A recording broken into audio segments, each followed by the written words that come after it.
George Strait is humiliated at hospital for not being recognized, but his response was surprising and heartwarming. The fluorescent lights of Methodist Hospital's emergency department flickered intermittently, casting an eerie glow over the chaos that had consumed the waiting area for the past 6 hours. Rain pelted against the windows with relentless fury, each drop echoing the anxiety that filled every corner of the overcrowded space. The storm that had swept through San Antonio that April evening had brought with it more than just thunder and lightning. It had delivered a parade of emergencies that pushed the hospital staff beyond their breaking point. Behind the reception desk, 24-year-old Amber Rodriguez felt her hands trembling as she reached for her 5th cup of coffee that night. Her dark hair, once neatly pinned back at the start of her shift 16 hours ago, now fell in disheveled strands around her face. The mascara she had carefully applied that morning was long gone, washed away by the tears of frustration and exhaustion that she had fought so hard to keep hidden from the desperate families surrounding her. "Miss, please, my husband was brought in 2 hours ago, and nobody will tell me anything," pleaded an elderly woman clutching a soggy tissue, her voice barely audible above the cacophony of sirens wailing outside. Amber's heart ached as she recognized the same helpless expression she had seen on her own mother's face just 3 months ago when they had rushed her to this very emergency room. "Ma'am, I understand your concern," Amber replied, her voice hoarse from hours of constant communication. "Let me check with the medical team again. Sometimes during nights like these, updates take longer than usual, but I promise someone will speak with you soon." The lie felt bitter on her tongue. She knew the medical staff was so overwhelmed that family updates had become a luxury they simply couldn't afford. As she turned back to her computer screen, Amber caught her reflection in the monitor and barely recognized the exhausted young woman staring back at her. Just 6 months ago, she had been filled with optimism about her future, dreaming of the day she would graduate from nursing school and finally be able to provide her mother with the medical care she desperately needed. But dreams, she had learned, were expensive luxuries that didn't pay rent or cover medical bills. If you're watching this story unfold and wondering how sometimes life tests us in the most unexpected ways, we'd love to hear your thoughts in the comments below. Tell us where you're watching from and share your own experiences with unexpected challenges. Your stories inspire us all.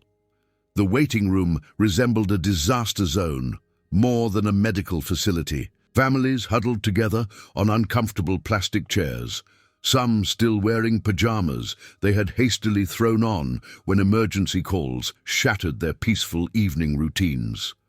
Children cried in their parents' arms while teenagers texted frantically on their phones, trying to reach relatives scattered across the city. The air was thick with anxiety, disinfectant, and the lingering smell of rain-soaked clothing. Dr. Patricia Hernandez emerged from the treatment area, her scrub splattered with evidence of the night's medical battles. At 52, she had seen enough emergency room chaos to last several lifetimes, but tonight felt different. "Amber, honey, how are you holding up?" she asked, placing a gentle hand on the young woman's shoulder. "I know Sarah was supposed to cover the second half of your shift, but with the flooding on the north side, she can't make it in." Amber forced a smile that didn't reach her eyes. "I'm fine, Dr. Hernandez, really. These people need help more than I need sleep." The doctor studied her face with the practiced eye of someone who had spent decades reading beyond what patients were willing to admit. She saw the exhaustion, the financial stress, and the determination of a young woman, trying to hold her world together with sheer willpower. "Your mother called about an hour ago," Dr. Hernandez continued gently. "She wanted to make sure you were safe in this storm. I told her you were doing an incredible job here." Amber's eyes immediately filled with tears at the mention of her mother. Maria Rodriguez had been battling diabetes complications for 3 years, and the medical bills continued to mount despite Amber's multiple jobs and student loans. The automatic doors burst open with a whoosh of wind and rain, admitting another wave of storm victims. A family of 4 stumbled in, the father cradling a young boy whose arm hung at an unnatural angle. Behind them, an elderly man supported his wife, both of them soaked to the bone and shivering. Amber immediately jumped into action, grabbing clipboards and medical forms while radioing for additional stretchers. "I need you to fill out these forms as completely as possible," she instructed the father with the injured child, her professional training overriding her personal exhaustion. Pediatric trauma is being set up now. Her movements were swift and efficient, a testament to months of working under pressure while balancing school assignments and family responsibilities. As she helped coordinate the latest arrivals, Amber's mind wandered to the nursing textbook sitting in her car, its pages filled with highlighted passages about emergency care protocols. She had planned to study during her break, but breaks had become mythical creatures that existed only in theory. Her midterm exam was in 3 days, and she couldn't afford to fail, not when her mother's future depended on her success. The storm outside showed no signs of relenting. Weather reports indicated that several major highways were flooded, stranding travelers and creating a domino effect of accidents and emergencies. The hospital's generator hummed ominously in the background, a reminder that even their basic power supply was vulnerable to the night's fury. "Amber, line 2. It's another ambulance reporting a cardiac arrest patient en route," called out Janet, the night supervisor, her voice cutting through the noise. "ETA is 8 minutes.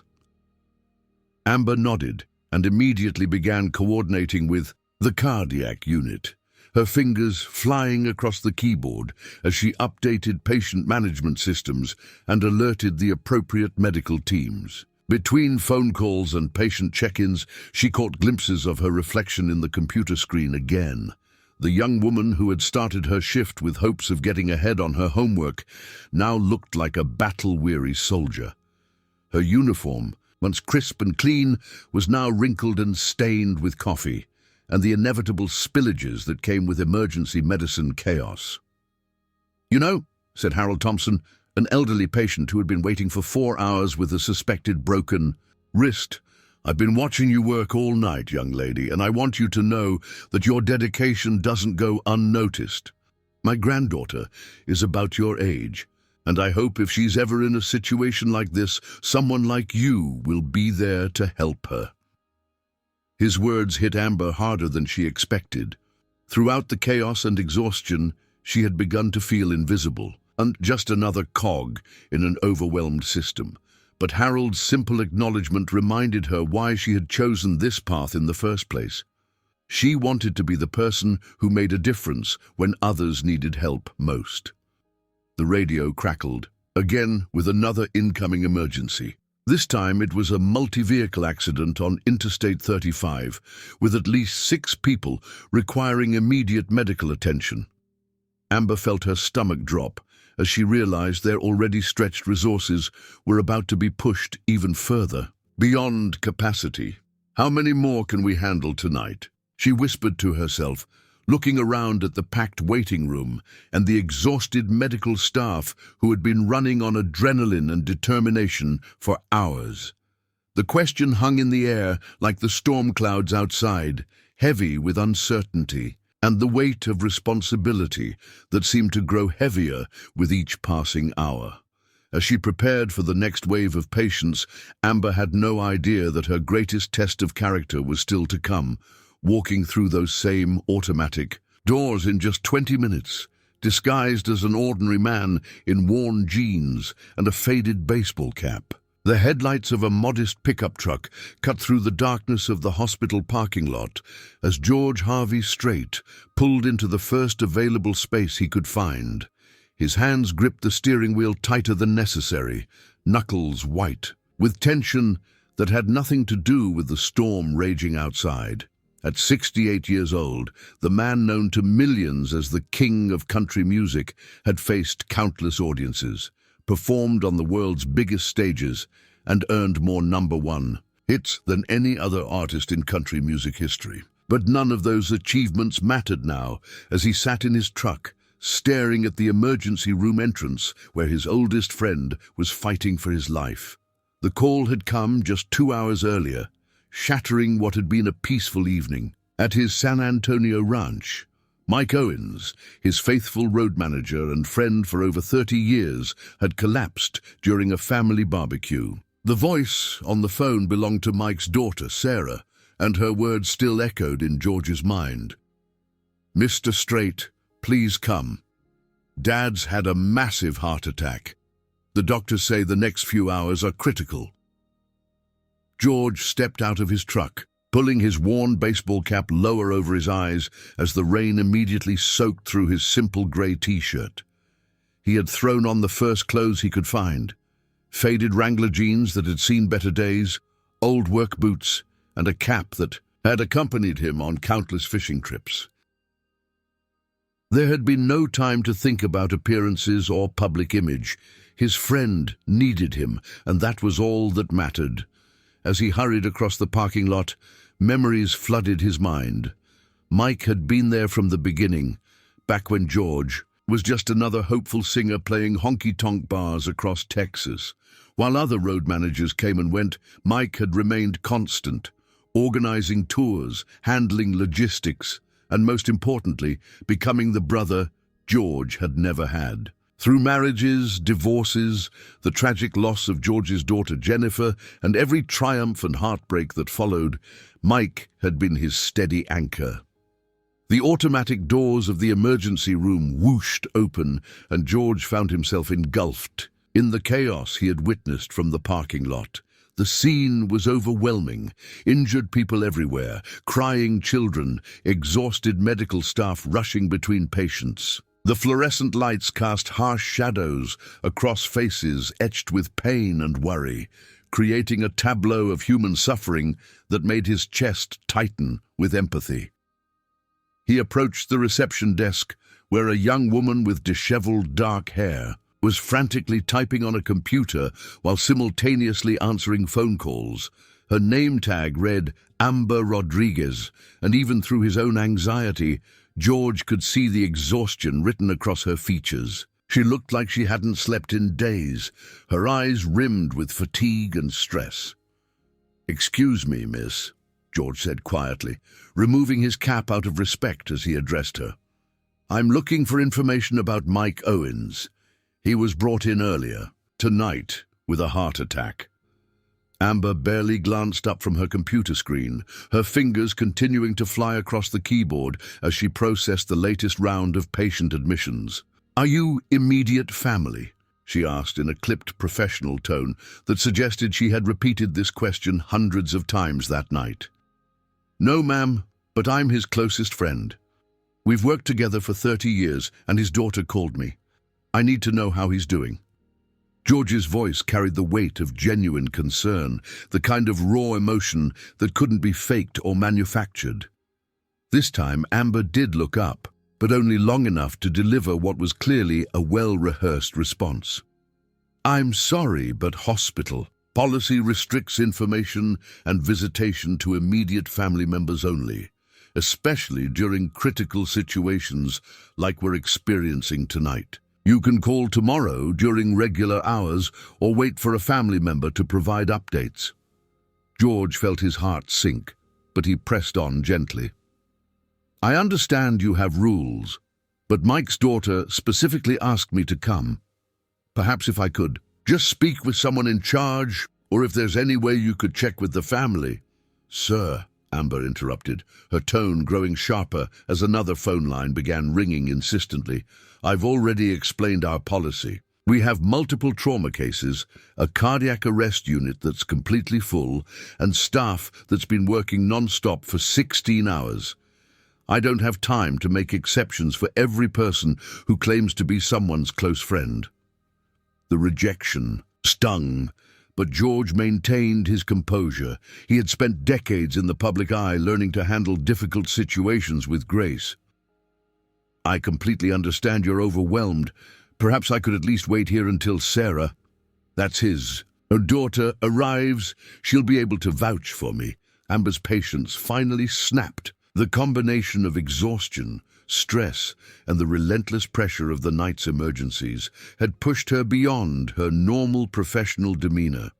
"Look, mister, I don't know who you think you are, but I've had people all night trying to convince me they're someone important or that they deserve special treatment. See that waiting room? Those people have been here for hours following the rules. You don't get to jump the line just because you think you're special." George blinked in surprise at the vehemence in her voice. "I'm not trying to jump any line, miss.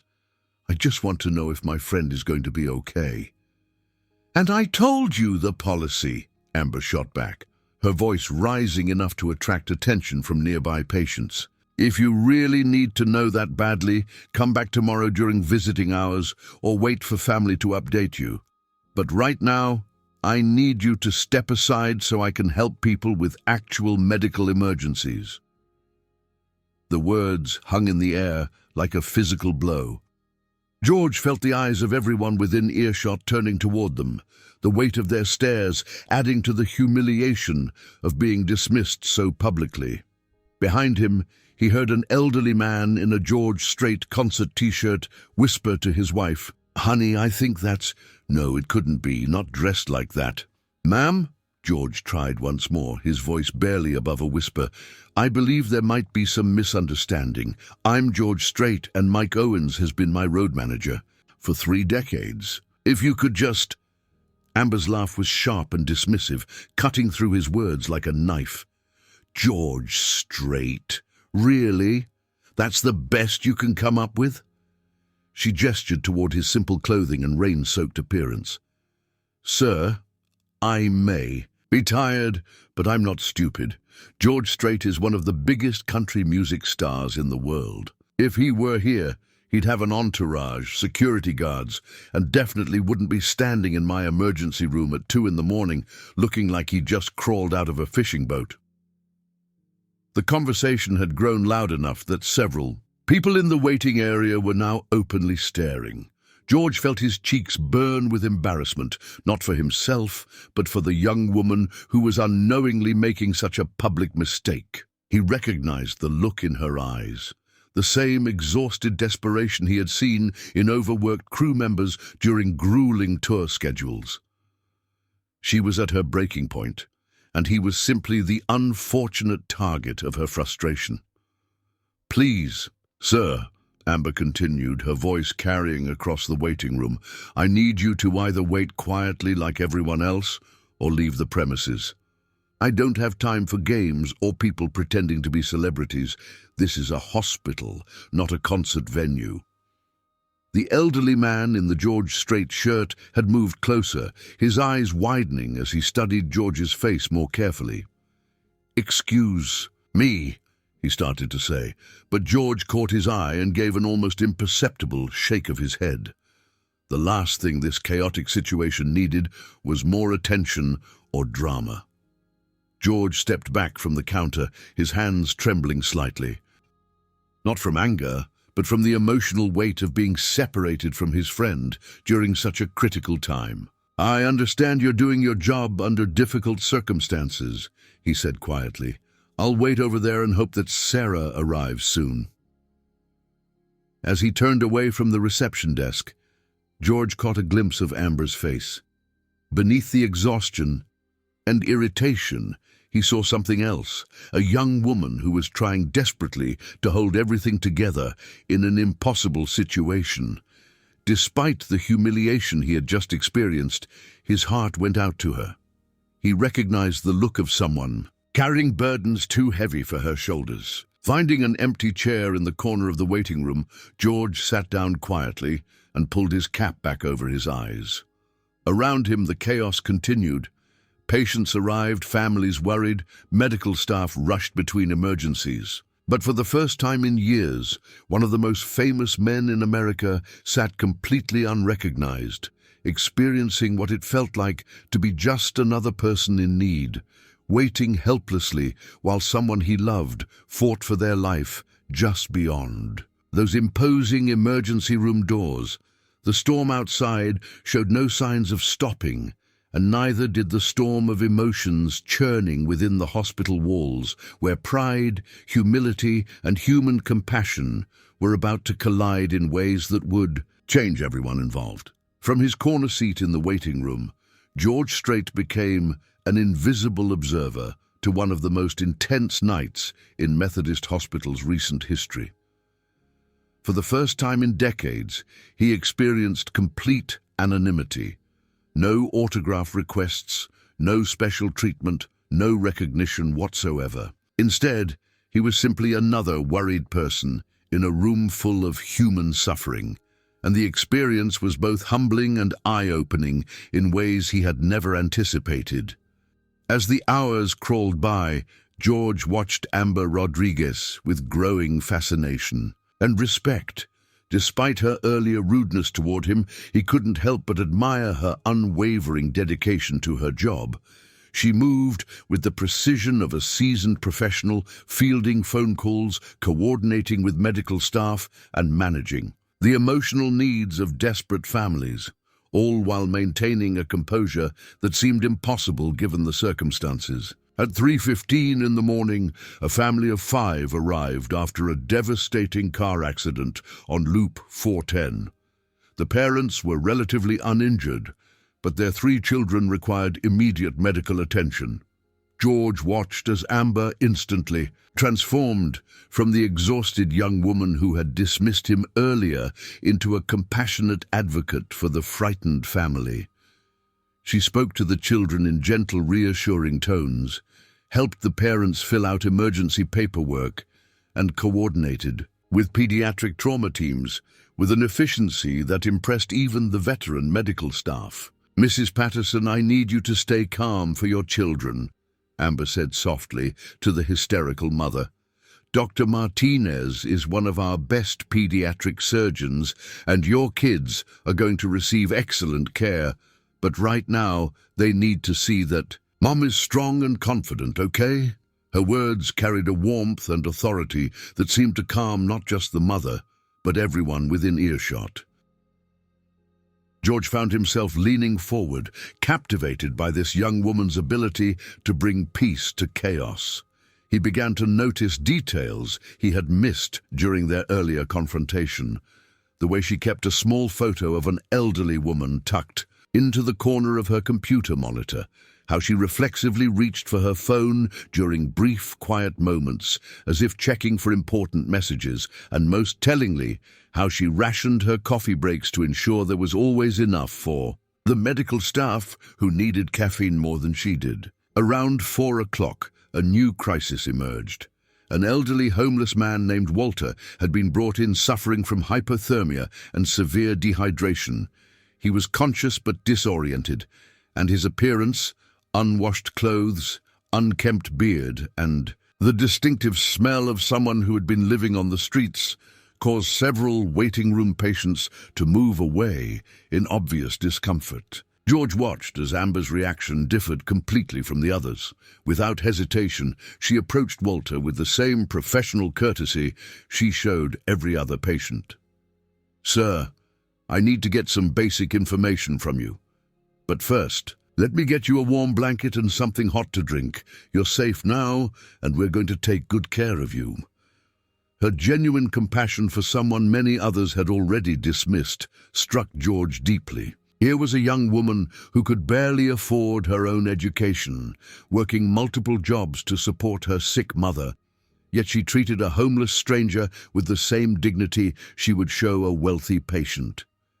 It was a level of character that George rarely encountered, even in his own privileged circles. The breakthrough moment came at 4:30, when Amber finally took her first real break of the night. George watched as she slumped into a chair near the vending machines, her professional mask slipping for just a moment to reveal the exhausted 24-year-old beneath. She pulled out her phone and made a quiet call that George couldn't help but overhear from his nearby seat. "Hi, Mom. I know it's late, but I wanted to check on you," Amber whispered into the phone, her voice thick with emotion. "Did you remember to take your insulin before bed? I know, I worry too much, but with this storm, I just wanted to make sure you're okay." There was a long pause as she listened to her mother's response, and George saw tears beginning to form in her eyes. "No, Mom, don't worry about the money right now," Amber continued, her voice breaking slightly.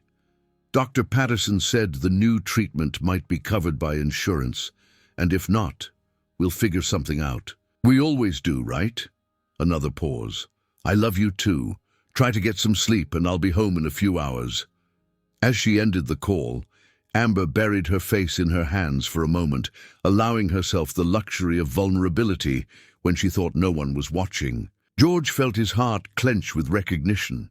He saw in her the same fierce determination to protect family that had driven his own life choices for decades.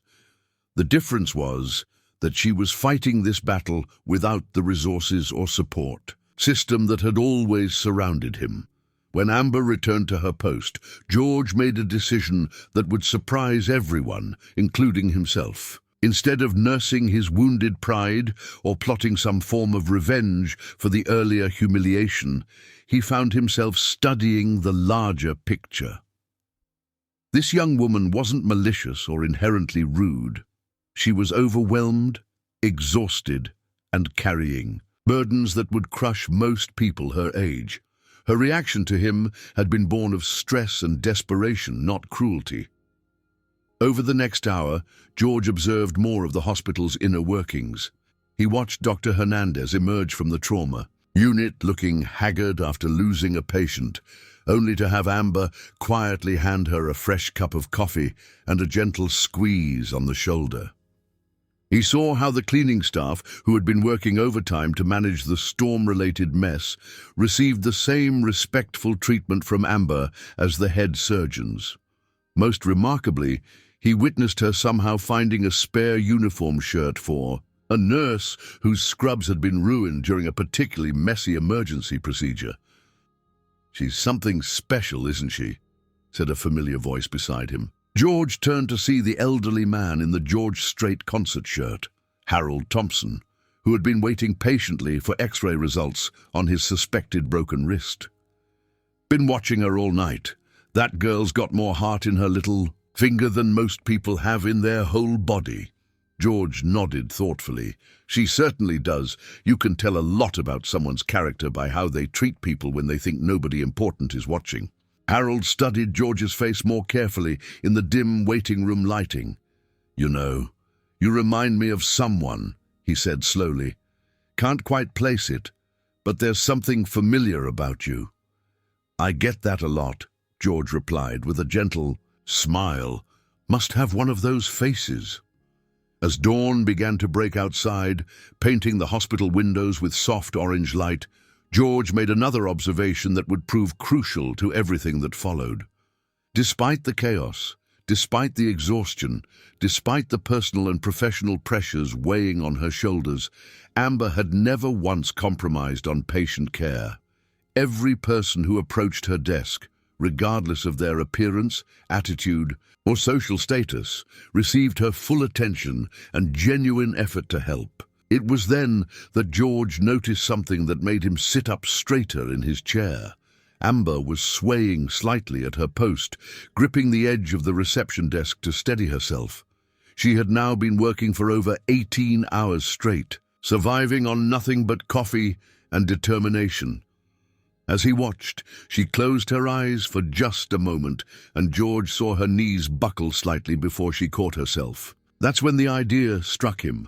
Not as a celebrity seeking redemption or a wealthy man showing off his resources, but as one human being recognizing another's extraordinary dedication under impossible circumstances. George reached for his phone and began making the first of several calls that would transform not just this difficult night, but the lives of everyone around him. "Hey, Maria," he said quietly to his longtime assistant. "I know it's early, but I need your help with something important. Can you get in touch with Rosario's catering?" "Yes, the 24-hour place downtown.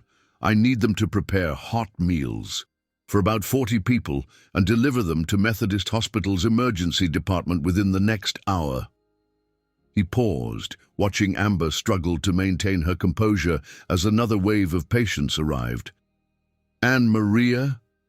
Make it the best they've got. These people deserve something special." As George ended the call and prepared to make several more, he had no idea that his simple act of kindness would set in motion a chain of events that would not only heal old wounds, but create new bonds that would last a lifetime. 20 minutes. Later, George watched as Amber's exhaustion finally caught up with her. She had been reaching for a stack of patient files when her coordination failed her completely, sending the papers cascading across the floor in a shower of medical documents. As she bent down to collect them, George saw her hands shaking uncontrollably, a clear sign that her body was shutting down after 19 consecutive hours of high-stress work. Without thinking, George rose from his chair and approached the reception desk. This time, however, his demeanor was completely different. Gone was any trace of wounded pride or desire for recognition. Instead, he moved with the quiet confidence of someone whose only goal was to help another human being in distress. "Here, let me help you with those," George said gently, kneeling beside Amber to gather the scattered papers. His voice carried none of the earlier tension, just the warm, genuine concern of someone who had spent his entire life reading people and understanding their struggles. Amber looked up sharply, clearly expecting another confrontation with the persistent man she had dismissed hours earlier. But something in George's tone made her pause. Instead of defensiveness, she found herself looking into kind eyes that held no anger, no resentment, just simple human compassion. "You don't have to," she began, but George was already efficiently organizing the files according to the color-coded system he had observed her using throughout the night. "Seems like you could use an extra pair of hands," George replied with a slight smile. "I've been sitting over there for hours, watching you work miracles with impossible situations. Figured the least I could do was help clean up some papers." As they worked together to restore order to her workspace, Amber found herself studying this man's face more carefully. There was something achingly familiar about his features, the strong jawline, the gentle eyes, the way he moved with quiet authority, even while performing the most mundane task. But exhaustion had dulled her usual sharp recognition skills, and the pieces weren't quite connecting yet. "I owe you an apology," Amber said suddenly, surprising herself with the admission. "Earlier tonight, when you were asking about your friend, I wasn't very professional. This night has been overwhelming, but that's no excuse for being rude to someone who was clearly worried about a loved one." George paused in his paper sorting, touched by her unexpected honesty. "You have nothing to apologize for. I could see you were carrying the weight of the world on your shoulders. Besides, I've learned more about courage and dedication watching you work tonight than I have in years of my own professional experience." The sincerity in his voice made Amber look up again, and this time she really saw him. Not just the tired man in worn clothes, but the kindness in his eyes, the genuine respect in his manner, and something else that made her heart skip a beat. Recognition began dawning slowly, like sunrise breaking through storm clouds. "Your friend," she said carefully. "Mike Owens. You said you've worked together for 30 years? "That's right. He's been my road manager since the early 90s. More than that, really. He's family, the brother I never had." George's voice carried the weight of 3 decades of shared memories, victories and losses. Amber's hands stilled completely as pieces of an impossible puzzle began falling into place. Road manager, 30 years, the familiar voice, the natural authority, the way other people in the waiting room had been stealing glances at him all night. Her eyes widened as the full realization hit her like a physical blow. "Oh my God," she whispered, her face going pale. You're actually George Strait," he confirmed gently, watching her face cycle through shock, embarrassment, and horror. "But please don't let that change anything about how you've been doing your job tonight. What I've witnessed here has been extraordinary." Amber's hands flew to cover her face as the full magnitude of her earlier behavior crashed over her. "I'm so sorry. I'm so incredibly sorry. I called you a liar. I practically threw you out of here. I humiliated you in front of all these people. Oh God, what must you think of me?" George reached across the counter and gently pulled her hands away from her face. His expression filled with understanding rather than judgment. "I think you're exactly the kind of person this world needs more of. Someone who treats a homeless man with the same respect as a heart surgeon. Someone who works 19 hours straight because her colleagues couldn't make it through a storm. Someone who puts patient care above everything else, including celebrity worship. But I was so rude to you, so dismissive. You must think I'm terrible." "What I think," George said quietly, "is that you're exhausted, overwhelmed, and trying to hold together a crisis situation that would break most people. What I think is that you've been taking care of everyone else all night while nobody has been taking care of you." He paused, studying her face. "When's the last time you ate something?" The question caught Amber off guard. I don't remember. Maybe yesterday afternoon." George nodded, as if this confirmed something he had already suspected. "And when's the last time you had more than 5 minutes to yourself?" "I don't know. Time has been. Everything's been such a blur." At that moment, the automatic doors whooshed open, and a team of delivery people entered, carrying insulated bags that filled the air with the most incredible aromas. George smiled as he watched Amber's confused expression. "Mr. Strait," called the lead delivery person, a middle-aged woman wearing a Rosario's catering uniform. "We have the emergency meal service you ordered for the hospital staff." Amber's jaw dropped as she watched the delivery team begin setting up a full buffet in the break room, visible through the glass partition. Steam rose from containers of fresh-cooked barbacoa, beans, rice, and homemade tortillas. There were also sandwiches, salads, fruit, and several large urns of fresh coffee that smelled like heaven itself. "You did this?" Amber asked, her voice barely above a whisper. "These people have been working miracles all night," George replied simply. "They deserve to eat something decent. And before you protest about accepting charity, this isn't charity, it's recognition. There's a difference." Dr. Hernandez emerged from the trauma unit at that moment, drawn by the incredible smells wafting through the department. When she saw the feast being laid out, her tired face lit up with the first genuine smile anyone had seen from her all night. "Amber, honey, did you arrange this?" she asked, her voice filled with grateful disbelief. Before Amber could respond, George stepped forward. "Dr. Hernandez, I'm George Strait. I've been here all night waiting for news about my friend Mike Owens, and I wanted to show my appreciation for the incredible work your team has been doing." The doctor's eyes widened, but unlike Amber's earlier disbelief, her reaction was one of immediate recognition and gratitude. "Mr. Strait, this is incredibly generous of you. Our staff has been running on fumes for hours. It's the least I could do. I've watched your people save lives all night while going without basic necessities.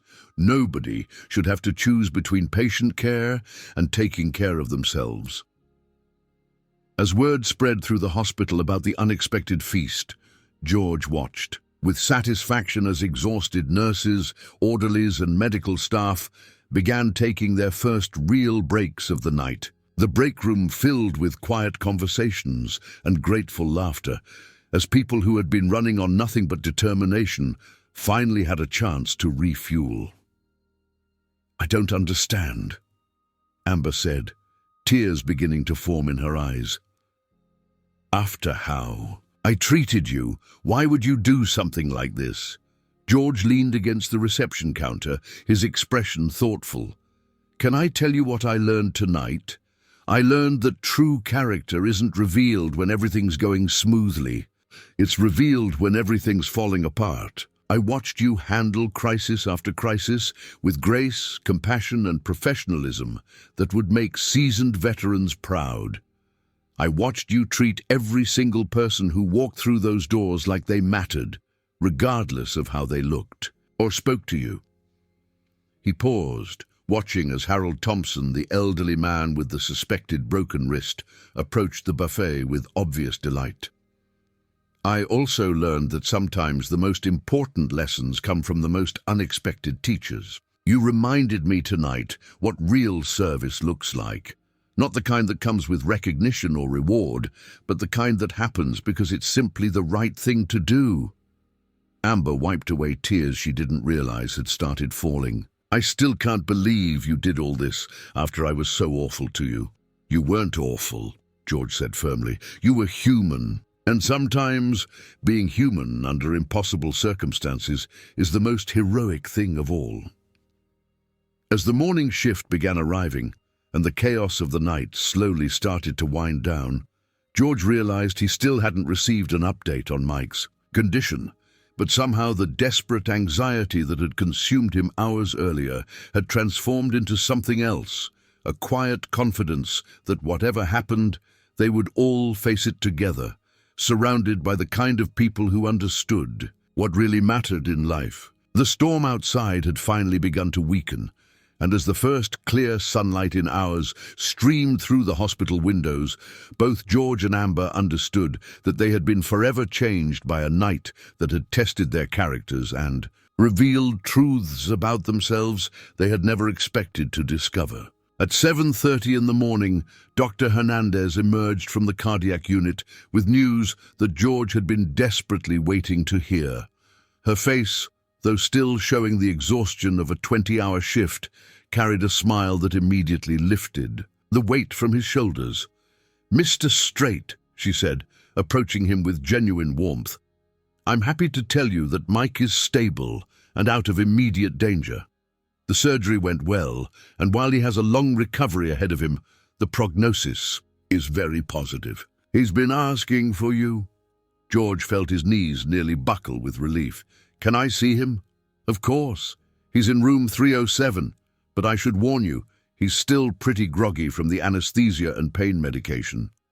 As George made his way to Mike's room, he passed the break area where hospital staff continued to enjoy the feast he had provided. The transformation in the department's atmosphere was remarkable. What had been a place of barely controlled chaos just hours earlier now hummed with renewed energy and genuine camaraderie.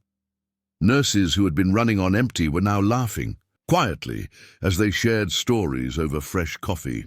Orderlies who had looked ready to collapse were standing straighter, their spirits lifted by this unexpected act of kindness. Mike's room was dimly lit, but George could see his old friend's chest rising and falling in steady rhythm.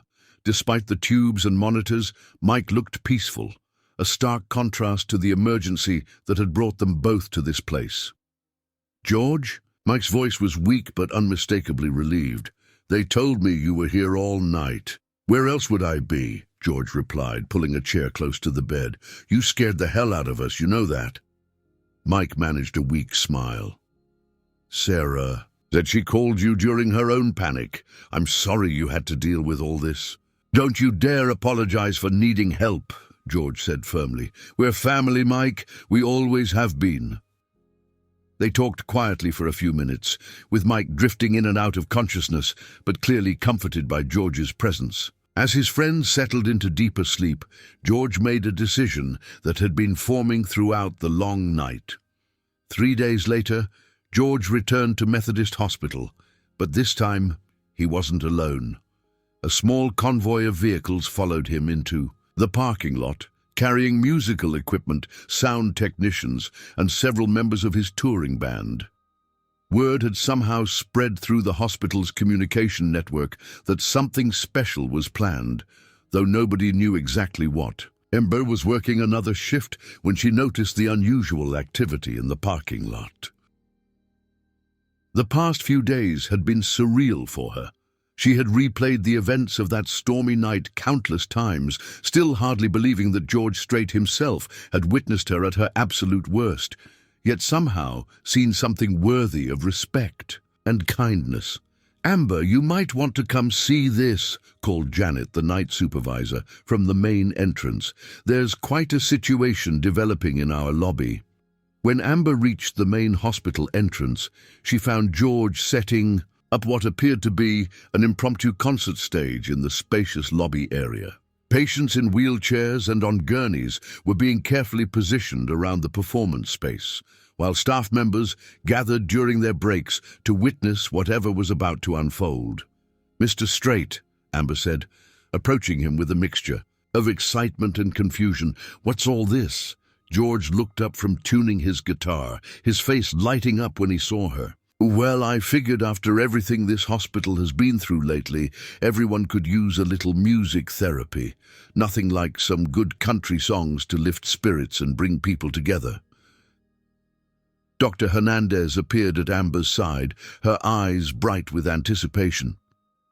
"I've been looking forward to this all day. It's been years since I've seen a live George Strait performance." What followed was 45 minutes of pure magic. George performed some of his most beloved hits. "Amarillo Morning," check. "Yes or No," "All My Exes Live in Texas." But he also included quieter, more intimate songs that spoke directly to the hearts of people who had been through difficult times. Between songs, he shared stories from his career, talked about the importance of community, and repeatedly praised the hospital staff for their dedication and service. The most powerful moment came when he performed "I Cross My Heart," dedicating it to all the families who had spent difficult nights in that very hospital, waiting and hoping and holding on to love during the darkest hours. There wasn't a dry eye in the lobby as his voice filled the space with hope and healing. After the performance, George spent time talking with individual patients, signing autographs, and taking photos with staff members. But Amber noticed that he seemed to be looking for her specifically, and when their eyes met across the crowded lobby, he gestured for her to join him near the reception desk where their story had begun.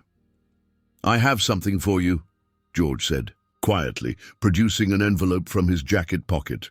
"But before you open it, I want you to know that this isn't charity, and it's not because I feel sorry for you. This is recognition of someone who represents the very best of what it means to serve others."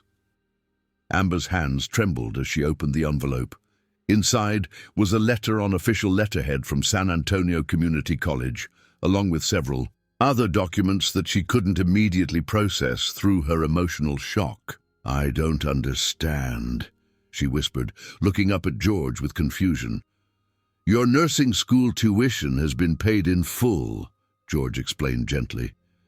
"There's also a fund established to help with your mother's medical expenses, and a scholarship endowment that will help other students in similar situations pursue careers in healthcare." Amber stared at the papers, tears streaming down her face as the reality of what this meant began to sink in.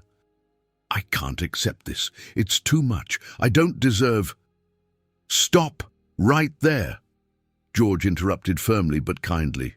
"You absolutely deserve this and so much more. But more importantly, this isn't about what you deserve. This is about what the world needs. We need nurses like you. People who understand that healing isn't just about medical procedures. It's about treating every person with dignity and compassion, regardless of who they are or where they come from."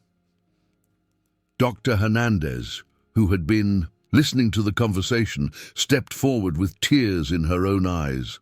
"Amber, honey, I've been trying to figure out how to tell you this, but we've also been talking about offering you a position in our nursing program once you graduate. What Mr. Strait has done removes the financial barriers that have been holding you back."